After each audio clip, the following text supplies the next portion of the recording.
Hello ladies and gentlemen of YouTube, time for another Metal Earth build, another Disney exclusive. I have a Haunted Mansion, and this looks like it has a lot less points in the top of it, so I'm hoping this will be easier to build than the last two castles I've done.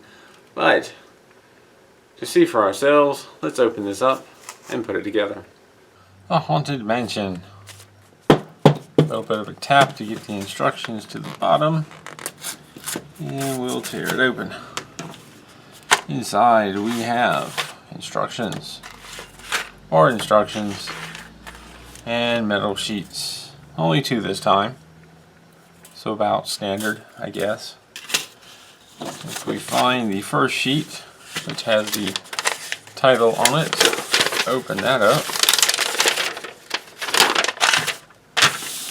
We see the usual Metal Earth 3D model kit, the line drawing, little section about insertion tabs, insertion holes, fold lines, a bit about needle nose pliers. The older part of the legend with the blue circle, you see that in a connection, means to fold the tab over 90 degrees. The green triangle means to twist the tab 90 degrees. And the rest of the legend here, you see an E pointing at something, it's giving you the engraved side. Annie is giving you the non-engraved side, and the finger is an attention point for something. It could be any number of things. Make sure the slot goes here, or you put that in that hole, or sometimes there'll be words with it to describe why they're trying to get your attention to make sure you put the parts together correctly.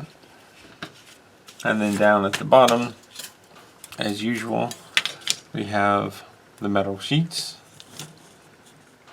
and all the layout with a few parts colored in. Parts with the same color are identical parts, are all the same number, so that makes it easier to find. They give you the number for one of them, like here's 20. All of these blue parts are 20. Put these aside, we slide over to the other side, other half, to page 2, to the start of the assembly flowchart. And we start with part 1 and 2 go together, and part 5, 3 and 4 go together on top, and then 6, 7 little sub-assemblies going together. Just follow the arrows, put everything in its place. Flip over to the back for page 3. Continue to follow the arrows. Slide over for page 4. Keep going. The bottom of that. Pick up the other piece of paper and open it to the inside. For page 5. Page 6. Flip it over. Page 7. Page 8. And you get to the bottom. You've got it complete. Let's talk tools. I have a pretty standard set of tools that I use in most every build. I have needle nose pliers. I have flat nose pliers. I have flush clippers. These are a must for me. They clip parts off the sheets quickly and cleanly. I have a set of precision tweezers, one with a very pointed end, one with the pointed end ground down slightly, and flat set with a sort of curved tip, useful for twisting tabs in slightly curved areas. I also have a pretty standard set of tweezers with a flat angled end. These come in one of the Iconics kits, and I use them a lot. When it comes to shaping rounded parts, there are many options. I used dowel rods for a long time. I sharpened the ends of 2 of them with a pencil sharpener. These 2 are great for making cone shapes. Another option is a cheap drill bit set. This set has quite a few different sizes to choose from. Another option is a set of step mandrels. Another option for rounding parts, especially larger parts, is sockets. Maybe you have some sitting around already, maybe you know someone that will loan you a few, or maybe just pick up a really cheap set. Marbles and beads are handy for shaping domes. You can get a mixed assortment of beads from a local craft store. Curved needle nose pliers to me are very useful for bending over longer, thin areas that have obstructions. They keep regular needle nose pliers from getting to them and being helpful. They can also be handy in tight places. Got the instructions in the metal sheets, some tools to get started. Let's build it.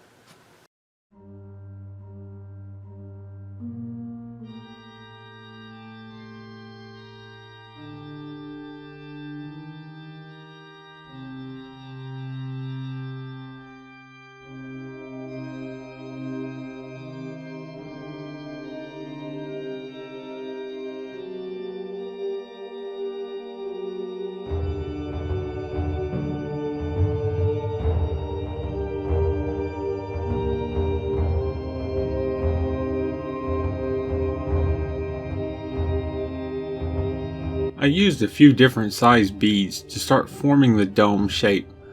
I carefully touched it up with tweezers, bending the edges of the metal down.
I thought it might be wise to push the twisted tabs in a bit to give the folded up sides room.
I waited until after the parts were attached to bend down the ends of the roof pieces so that I would not accidentally bend them back and forth as I was putting them on and break them.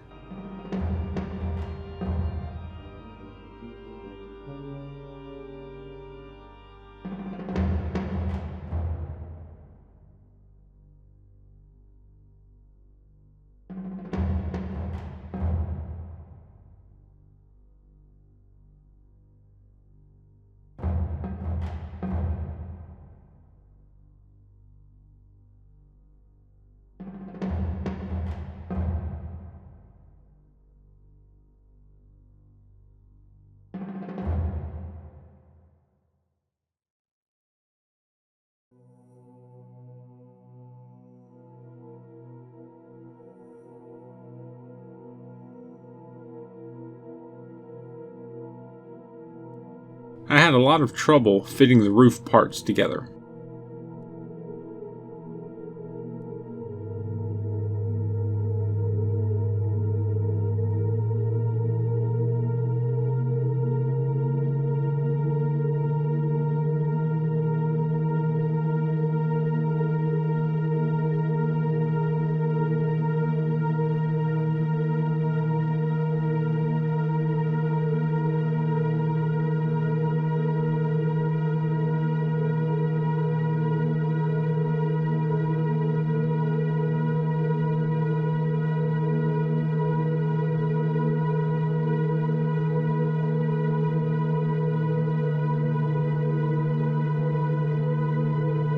Part 20 is hard to shape.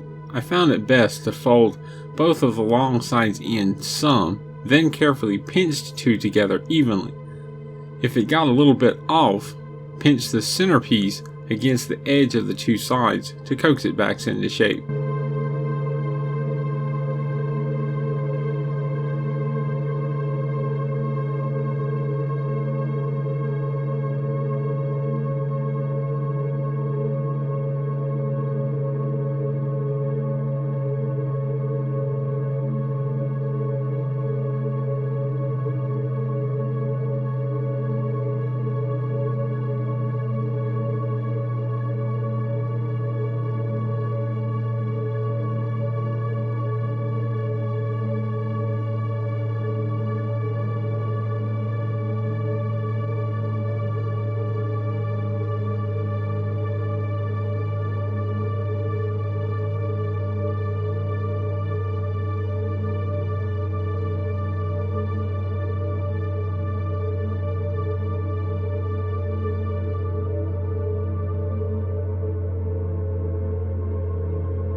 In the really thin parts of the window trim, I would hold the tweezers on the trim to keep it still and push the tabs over with my finger to keep from warping it.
I held on to the thin front of the part to keep it straight and pushed the sides over with my fingers.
The tabs on side of part 31 are closer to the bottom edge than the top. I didn't catch that at first on the instructions and ended up putting it upside down.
This video has been edited down. I've not shown all the different attempts, adjustments, or retries of this build.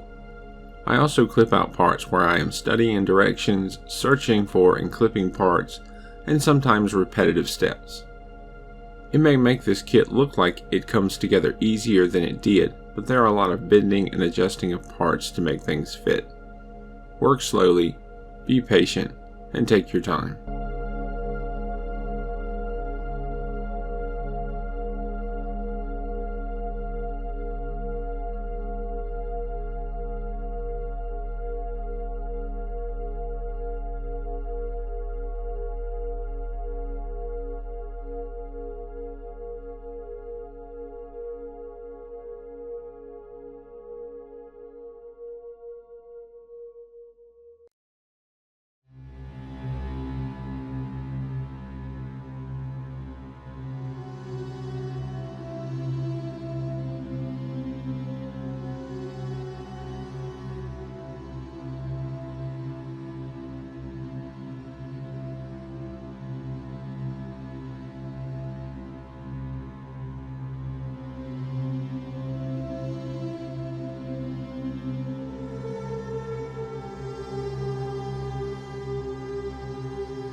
It took quite a bit of time and adjustment to get part 39 and 40 into its slot on the front side.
Now the fun part of putting the building on the base.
I give you the Haunted Mansion, another one from the Disney exclusive models, Disney Park models. This one I'm not pleased with the end result. I had a very difficult time getting things to fit, like this side room, pieces of the roof. Everything seemed very tight, and I fought and I struggled trying to squeeze and bend and push and convince parts that yes, you need to go there, and it caused it in the end to just not look that straight. The chimney here is kind of crooked. This piece right here on the side doesn't fit well. It's pushing down on the base. I did the best I know how. I'm just not pleased with the end result and how tightly everything fit. Maybe it's just me. Maybe I did one thing wrong early on and that just threw everything off, because they can be a tight fit sometimes. This build took about 4 hours to complete. There were a lot of long, thin pieces to very carefully bend over, and of course that's time consuming and difficult to get quite right. A lot of the trim along the edge, the area that you're bending it into is smaller than the pliers, the needle nose pliers, so I had to get it close, try to pinch it the rest of the way, and it took some working to get that to work quite right. I do like the way the front steps and door look. The way they came together wasn't so bad. I really like the look. I like the look the way it's raised around the windows. That looks pretty neat. Not that fond of the chimneys. Not that fond of this room. But this center tower here looks pretty nice. So things I like about it and things I'm really not too thrilled about. I'm going to leave it at that. As always, if you have any questions or comments, feel free to leave them down below. Any requests, put them in the comments. Use the word request so that I can easily search and find it later, because sometimes I get things a little mixed up. As always, thank you for watching, and keep on keeping on.